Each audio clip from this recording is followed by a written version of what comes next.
আগরতলা উদয়পুর যাত্রী বাস পরিষেবা। গাড়ি চালকদের হয়রানি বন্ধের দাবিতে উদয়পুর আগরতলা সড়কে বাস চলাচল বন্ধ করে দিল গোমতী জেলার মোটর শ্রমিক ও মালিকদের যৌথ সংগঠন।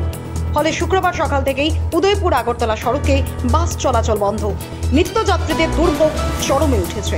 অভিযোগ, রাজধানীতে বাস গাড়ি চালকদের নানানভাবে হয়রানি করা হয়।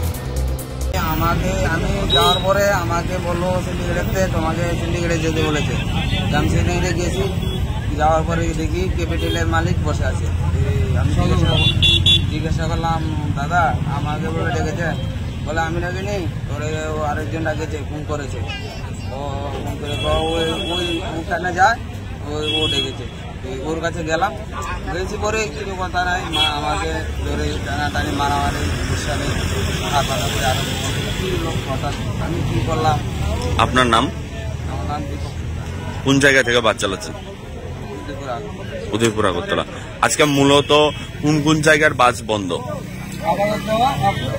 আপাতত এখন বন্ধ আছে সিলাইচুরি, রতনবাড়ি, প্লাস বিলোনিয়া, সাবরুম, গোরাঙ্গা বাজার, আর আমরা উদয়পুর গন্ডাছড়া তো ধলাই। ওরাও আমরা উদয়পুরের দিকে চলে যায়, তো ওরাও আপাতত আমরা ডাকে।